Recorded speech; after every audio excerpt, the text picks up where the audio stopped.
Assalamualaikum warahmatullahi wabarakatuh. Perkenalkan, nama saya Bernika Denivalda dengan NIM D600-200-131, kelompok 92 dari jurusan Teknik Industri Universitas Muhammadiyah Surakarta.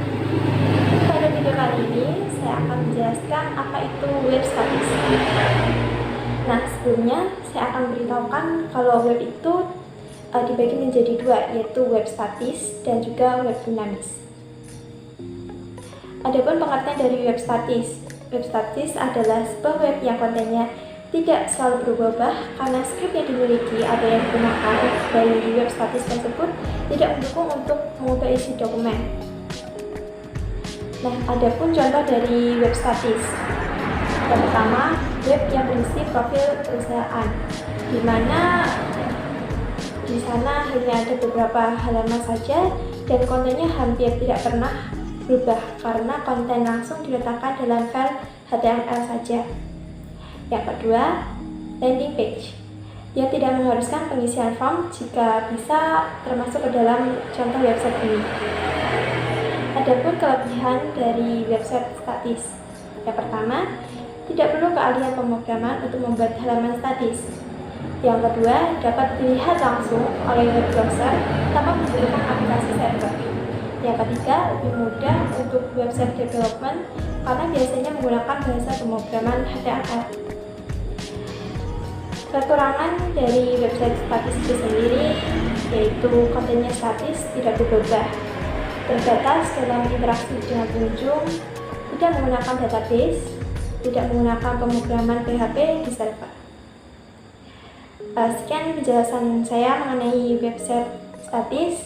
Untuk kelanjutannya akan disampaikan oleh teman saya. Assalamualaikum warahmatullahi wabarakatuh. Perkenalkan, nama saya Muhammad Reza Fatur Rahman, NIM D600-2094. Di sini saya akan menjelaskan arsitektur MVC.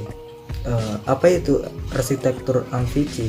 MVC adalah sebuah metode untuk membuat sebuah aplikasi dengan memisahkan data atau bisa disebut dengan model dari tampilan atau yang bisa disebut dengan view, dan cara bagaimana memprosesnya atau yang bisa kita sebut controller. MVC itu kepanjangan dari beberapa kelas, yaitu model, view, dan controller. Saya akan jelaskan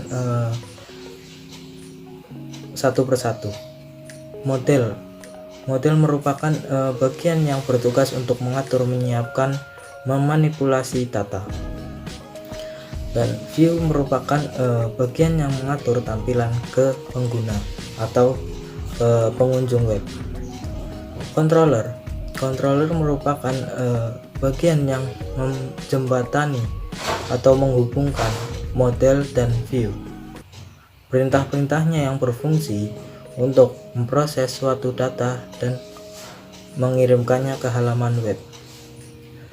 Di sini tertera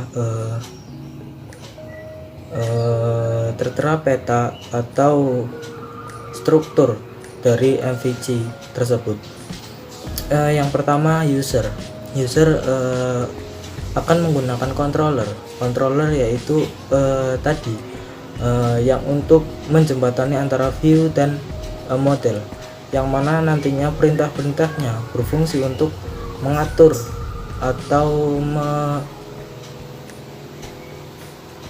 proses data dan mengirimkan ke halaman web. Jadi controller itu akan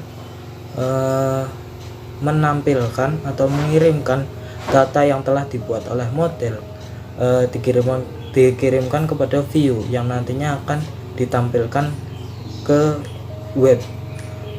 Nah, model ini akan memanipulasi atau akan mengatur, menyiapkan sebuah data yang mana nantinya akan ditampilkan di view, dan view ini bisa kita sebut dengan halaman web atau hasil output web yang kita buat yang nantinya dilihat oleh pengunjung web.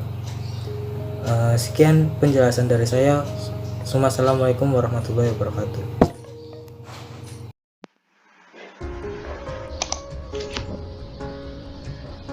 Perkenalkan, nama saya Muhammad Reza Fatur Rahman, NIM T600 2094. Di sini akan menjelaskan isi konten dari halaman web yang telah kelompok 92 buat. Nah, di sini web ini terbagi menjadi beberapa halaman. Yang pertama home, explore, about, yang mana about itu juga dibagi menjadi dua, yaitu daftar produk dan data perusahaan. Lalu yang keempat itu ada kontak us. Yang pertama home, mari kita bahas isi kontennya. Di sini halaman home cuma ada nama dari perusahaan, terus ini quotes-nya, terus ada gambar produk dibalut dengan background. Lalu di atas itu terdapat menu bar yang mana nanti menghubungkan ke halaman-halaman web yang lainnya. Lalu di bagian bawah itu terdapat footer, copyright, ini adalah nama kelompok dan NIM kami. Lalu di sini juga terdapat lambang dari perusahaan ini. Lalu terdapat alamat perusahaan. Lalu di sini kita terdapat tombol tentang kami. Apa sih fungsi tombol ini? Nah, fungsi tombol ini itu sebagai penghubung ke halaman web explore. Tadi kan pertama dijelasin bahwa web yang kami buat ini terdapat explore us. Namun di menu bar tidak ada explore us. Nah, jalan satu-satunya explore us yaitu di halaman home, di tombol tentang kami. Mari kita coba. Nah, ini adalah halaman explore us, halaman explore. Nah, di halaman explore us itu berisi konten-konten yang mana memberitahukan informasi-informasi tentang perusahaan tersebut. Nah, di sini yang ditampilkan yaitu sejarah berdirinya perusahaan Canon di Indonesia. Lalu produk yang paling dibanggakan di Canon ini, di perusahaan Canon ini. Di atas masih sama terdapat menu bar, lalu di bawah juga masih sama. Nah, cara kita kembali ke home adalah ya kita ngeklik di menu bar bagian home. Dia akan kembali. Lalu kita coba lagi. Ini terhubung oleh tombol tentang kami ini. Sekian penjelasan dari saya. Assalamualaikum warahmatullahi wabarakatuh. Kenalkan, nama saya Firita Diana Melda dengan NIM 600 kelompok 92. Pada video kali ini saya akan meneruskan penjelasan dari teman saya yang sebelumnya.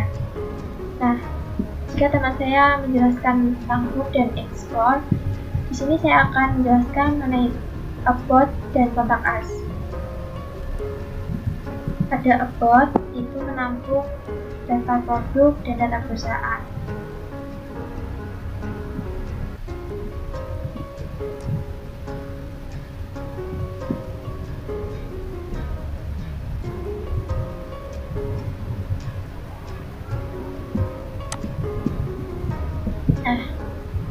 Dalamnya terdapat nama-nama barang yang akan nantinya gambarnya ditampilkan pada data perusahaan. Di sini ada EOS 3000 digit, yang dimana ini adalah kamera. Di sini ada print Pixma G1020, ini ada print. Di sini ada scanning LED 400, ini ada scanning, dan di sini ada proyektor. Nah, di sampingnya terdapat stok produk yang sudah saya sebutkan tadi ya. Di sampingnya juga terdapat harga-harga dari masing-masing produk. Untuk tampilan bawahnya terdapat alamat seperti yang ada di halaman utama, copy dan juga copyright. Kita akan menuju ke data perusahaan.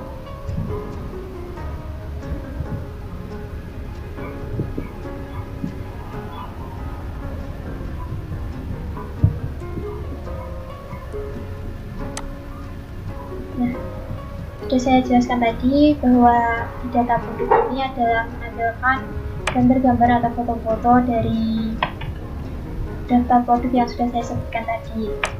Di sini ada kamera, print, proyektor, scanning, dan juga teleskop. Untuk tampilan bawahnya sendiri masih sama, ada alamat dan juga copyright. Kita lanjut bagian kontak as. Nah, kontak as itu sendiri adalah sebuah informasi atau data-data dari para pengunjung. Di sini, jika para pengunjung ingin membagikan pengalaman saat mengunjungi website Canon, bisa untuk mengisinya di kolom pesan. Tapi sebelumnya mengisi dulu untuk bagian data di atas ini yang dimana ada nama, name, email, serta nomor. Jika sudah, para pengunjung bisa menghapus jika dirasa data yang dimasukkan itu ada yang salah, dan bisa juga langsung mengirimnya. Nah, dalam mengirimnya ini nanti ada beberapa pilihan. Kita contohkan saja.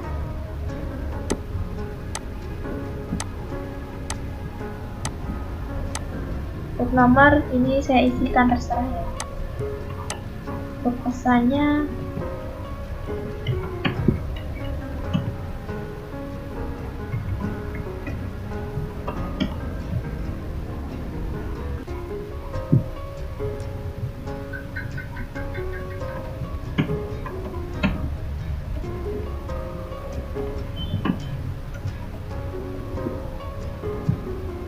ini saya akan coba print seperti ini. Jika untuk print, semua yang sudah diisikan akan terhapus secara otomatis. Saya akan isikan lagi untuk melihat pilihan pada tombol send. Ini kita restore ya.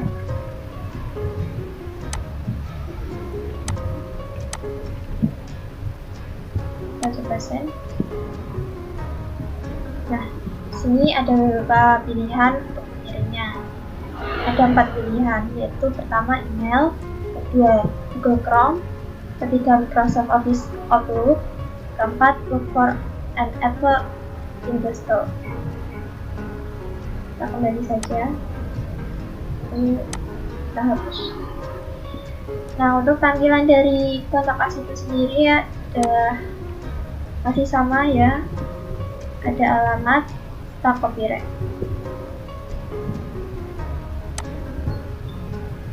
Pada kontak as ini sendiri bisa juga digunakan untuk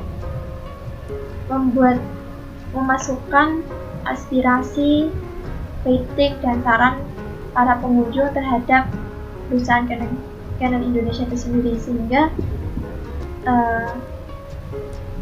kritik dan saran dari para pengunjung bisa membangun lebih baik lagi perusahaan Canon Indonesia agar menjadi perusahaan yang lebih bagus ke depannya. Makanya dibuat kontak as ini. Mungkin sekian dari penjelasan saya terhadap program yang saya dan teman saya buat. Cukup sekian. Terima kasih. Wassalamualaikum warahmatullahi wabarakatuh.